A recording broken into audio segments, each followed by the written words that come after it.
¿Tendrías el valor de fingir que duermes mientras ves a la mujer que amas traicionándote en silencio? ¿Y hasta dónde llegarías para que esa traición se convirtiera en su propia condena? Bienvenidos a Reddit Plus, y hoy les traigo una historia que va a sacudir a cualquiera que alguna vez haya sentido que su pareja lo veía como un cajero automático con patas. Este hombre dio todo por su matrimonio: trabajo, paciencia, silencio. Pero la recompensa fue una esposa que, a las 3 de la mañana, clonaba su celular creyendo que lo dejaría en la calle. Y lo más absurdo, huyó a Cancún con su amante, brindando con champán comprado con dinero que ni siquiera existía. Lo que ella no imaginó fue lo que él había construido meses antes, en completo silencio. Toma tu bebida, abróchate el cinturón, que el viaje está por comenzar. El colchón se hundió del lado izquierdo a las 2:47 de la mañana. Ese fue el momento exacto en que supe que mi matrimonio ya estaba muerto, aunque Nayeli todavía no lo supiera. No me moví, ni un parpadeo.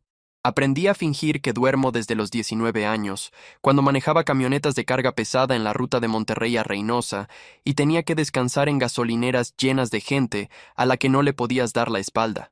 Ahí uno aprende que respirar parejo puede salvarte la vida. Escuché cómo deslizaba los pies descalzos sobre el piso de madera. Conozco cada rechinido de esta casa en la colonia Chapalita de Guadalajara. La compré con los ahorros de 12 años manejando tráileres, después rematando autos usados, después montando una pequeña agencia de seguros que terminó creciendo más de lo que cualquiera, incluso yo, imaginó. Cada tabla de este piso la pagué con sudor. Y esa noche cada tabla me estaba hablando. Nayeli bajó las escaleras despacio, como una gata. Conté hasta 100. Después me levanté. La encontré en la sala, sentada en el sillón de piel color hueso que ella misma eligió hace 3 años en una mueblería de López Mateos. Solo que no estaba viendo su celular. Estaba viendo el mío. Reconocí la funda de cuero café por la esquina raspada del golpe que se dio cuando se me cayó afuera del Oxxo de Tepeyac. Sus dedos se movían con una velocidad que no era la de alguien curioseando. Era la velocidad de alguien que ya había hecho esto antes, que ya sabía exactamente a dónde ir. Estaba instalando algo, una app con un nombre genérico, de esos iconos grises que parecen calculadoras o linternas y que se pierden entre las otras aplicaciones sin que nadie los note nunca. El piso crujió bajo mi pie derecho. Ella giró tan rápido que casi se le cae el celular. «¡Ay, mi amor, me espantaste!», dijo con esa sonrisa que antes me derretía y que ahora me parecía hecha de plástico barato. Estaba buscando la foto del cumple de mi mamá. Se la quería mandar a mi tía. ¿En mi celular? Es que el mío se quedó sin pila. La miré. Ella me miró. Y por primera vez en 6 años de matrimonio, vi algo en sus ojos que no había visto nunca. Cálculo. Frío. Puro. «Súbete cuando termines», le dije, y di la media vuelta. Subí las escaleras sin apurarme. Me metí a la cama. Cerré los ojos. Y sonreí contra la almohada, porque esa misma tarde, a las 4:17 de la tarde, mientras Nayeli estaba en su clase de yoga en Providencia, me había llegado una notificación a mi correo personal. Una alerta de intento de acceso no autorizado en un portal que yo había construido con mis propias manos. Un portal falso. Un señuelo. Un espejismo digital que yo había levantado 3 meses antes, cuando empecé a notar que mi esposa revisaba mi celular cada vez que yo me metía a bañar. Cuando empezó a preguntarme por mis cuentas con una insistencia que no cuadraba con alguien que nunca había querido saber nada de finanzas. Cuando empezó a oler distinto, a perfume de hombre que no era el mío.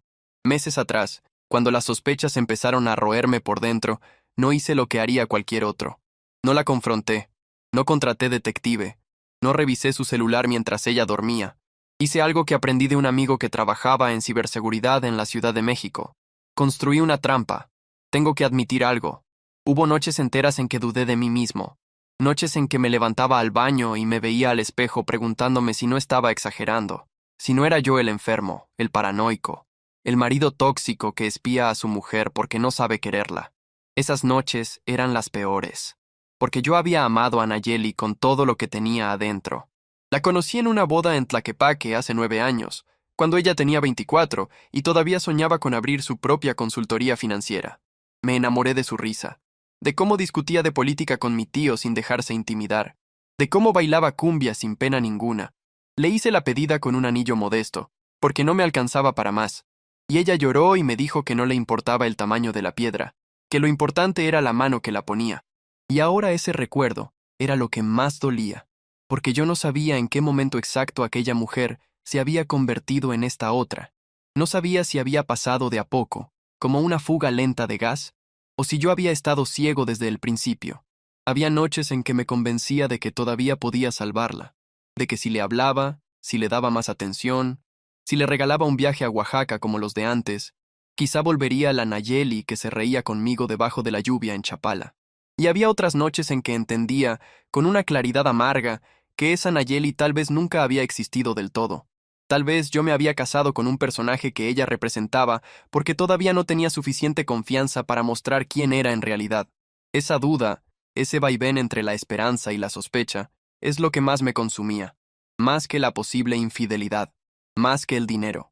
Lo que me partía por dentro era no saber si mi memoria me estaba mintiendo, si yo había sido feliz con una persona real o con una máscara bien puesta, un portal bancario falso, idéntico al de Banorte hasta en el logo del león, mismas pantallas, mismas notificaciones, mismo saldo apareciendo en grandes números amigables, solo que no estaba conectado a ningún peso real. Era un sistema cerrado corriendo en un servidor que tenía rentado en Querétaro, con un dominio que se parecía tanto al verdadero que solo un experto notaría la diferencia. Y adentro de ese portal le puse un saldo hermoso, 800,000 pesos. Un número redondo, coloso, imposible de ignorar. Lo bauticé cuenta maestra. Mi esposa siempre había dicho que yo era demasiado precavido con el dinero, demasiado aburrido, que debería disfrutar más la vida. Bueno, ahí tenía 800,000 pesos para disfrutar. Ese miércoles fingí que dormía mientras ella bajaba a clonarme el celular. Al día siguiente, cuando salió a ver a una amiga, en Plaza Andares, abrí mis logs. Ahí estaba todo. El IP de mi propia casa. El horario exacto. La app que había instalado, que era un keylogger barato de mercado negro. Y lo más importante, los intentos de acceso al portal falso. 3, 4, 5 veces, cada uno con la contraseña que yo había tecleado a propósito frente a ella semanas antes, fingiendo distracción. Ella se tragó el anzuelo completo. La semana antes de que ella huyera, tuvimos una cena que nunca voy a olvidar. Nayeli cocinó pasta con camarones, una receta que llevaba años sin preparar. Puso velas. Se arregló el pelo. Me sirvió vino tinto de una botella que yo no había comprado. Al principio pensé, con una ingenuidad que todavía me avergüenza, que a lo mejor había cambiado de opinión, que a lo mejor el ruido de mis sospechas era solo ruido. Pero en medio de la cena, mientras ella me hablaba de un viaje con sus amigas que estaba planeando a Cancún, algo en su tono la traicionó. Una pausa de más. Una sonrisa que no le llegó a los ojos. Me preguntó, como quien no quiere la cosa, si tenía mis cuentas bancarias respaldadas por si algo pasaba, por seguridad, amor, porque uno nunca sabe. Le dije que sí, muy tranquilo, que tenía todo en orden. Y en ese momento entendí que esa cena no era una reconciliación, era una despedida. Ella ya había tomado su decisión y estaba cerrando los cabos sueltos antes de ejecutar el plan. Esa noche me fui a dormir primero. Fingí estar cansado. Pero en realidad me quedé con los ojos abiertos en la oscuridad, escuchándola teclear en su celular durante casi 2 horas. Y por primera vez, no sentí tristeza. Sentí otra cosa, algo más frío y más útil, determinación. 3 días después, cuando regresé del gimnasio un viernes por la tarde, la casa estaba en ese silencio pesado que solo existe cuando alguien acaba de irse para no volver. El closet de ella estaba a la mitad, el tocador del baño, vacío, la cajita de joyería que le había regalado en nuestro 3er aniversario, limpia. Sobre la barra de la cocina había una nota escrita con prisa, en esa letra redondita que siempre me había parecido tierna. No me busques. Ya decidí ser feliz. Cuídate. Y debajo, impreso con la impresora de la casa, un comprobante de transferencia. 800,000 pesos, sacados de la cuenta maestra a una cuenta en un banco del que nunca había oído hablar. El sello decía, transferencia completada. Saldo restante, 0,000. Me quedé viendo esa hoja un rato largo. Y después hice algo que no había hecho en años. Me reí. Me reí solo, parado en mi cocina, con el olor a frijoles del día anterior todavía flotando en el aire. Me reí hasta que me dolió la panza, porque mis ahorros reales, los de verdad, estaban a salvo. Estaban en un fideicomiso que había abierto 8 meses antes con un notario viejito en el centro de Guadalajara, don Ezequiel, un señor de 70 años al que le pagué en efectivo para que no quedara huella digital. Ahí tenía las propiedades, los fondos, las inversiones. Todo blindado bajo mi nombre, sin que Nayeli pudiera ni siquiera enterarse de que existía. Y ahora ella pensaba que me había arruinado. Me fui al estudio, abrí mi laptop y revisé los movimientos de la tarjeta prepago que había ligado al portal falso. Había dejado una tarjeta virtual con 300 pesos de crédito, solo para que el sistema pareciera real cuando ella intentara hacer compras pequeñas. Lo demás, las transferencias grandes, habían ido a otra carpeta falsa que yo controlaba. La siguiente semana fue la más tranquila que había tenido en mucho tiempo. Nayeli se fue a Cancún. Eso lo supe porque el detective digital que había contratado 2 meses antes, un muchacho de 28 años que trabajaba desde Puebla y al que le pagaba en criptomonedas, me mandó las capturas de sus redes sociales. Aunque Nayeli había puesto sus perfiles en privado, el tipo tenía formas de verlas. Ahí estaba ella, bronceada, riéndose, con los brazos alrededor del cuello de un hombre que yo nunca había visto. Se llamaba Damián Fuenmayor, venezolano, 34 años, supuesto consultor inmobiliario. En realidad, un estafador con 2 órdenes de captura en Colombia y una investigación abierta en Miami por lavado de dinero. Mi esposa no se estaba yendo con el amor de su vida. Se estaba yendo con un depredador que la había olfateado a kilómetros de distancia. Y lo que ella creía que era su gran escape en realidad era el principio de su hundimiento. Me tomé un café esa mañana en la terraza, viendo los volcanes a lo lejos, y pensé que a veces la justicia no necesita que uno la busque. A veces, uno solo tiene que quitarse del camino y dejar que las personas se destruyan a sí mismas. Pasaron 11 días. El martes a las 10 de la mañana escuché el portón automático de la cochera. Yo estaba sentado en el comedor, con mi laptop abierta, tomando café de olla en una taza de barro. Tenía puesta una camisa blanca y jeans. Relajado, esperándola. Nayeli entró como reina, bronceada, el cabello con ondas perfectas, lentes Gucci empujados hacia arriba de la cabeza, 2 maletas Louis Vuitton nuevecitas, esas que yo sabía que costaban más de 60,000 pesos cada una, porque había rastreado la compra en su tarjeta apenas se registró en el sistema. Detrás de ella venía un aroma caro a perfume francés y aire acondicionado de hotel de lujo. «Ay, mírate», dijo, dejando caer las maletas sobre el piso de madera. «Todo triste aquí como un perro abandonado. ¿Ya lloraste lo suficiente?» Levanté la vista del café, con cara de sorpresa fingida. «¿Volviste?» «Vine por el resto de mis cosas, y para ver tu cara». Se sentó frente a mí, cruzó las piernas, y sacó de su bolsa una memoria USB plateada que empezó a agitar en el aire como si fuera un trofeo. 800,000 pesos, amor. 800,000. ¿Sabes cuántos mojitos me tomé en la playa con eso? ¿Sabes qué se siente gastar tu dinero con un hombre de verdad? La dejé hablar. La dejé regodearse. Le dejé todo el monólogo completo, porque sabía que estaba grabando cada palabra con el micrófono ambiental que había escondido 3 semanas antes en la lámpara del comedor. Cuando por fin hizo una pausa para respirar, le sonreí. ¿Ya terminaste? ¿Qué? Giré la laptop hacia ella. En la pantalla apareció un video. Ella misma, de madrugada, sentada en ese mismo sillón, instalando la app. Después, las capturas de sus intentos de acceso al portal falso.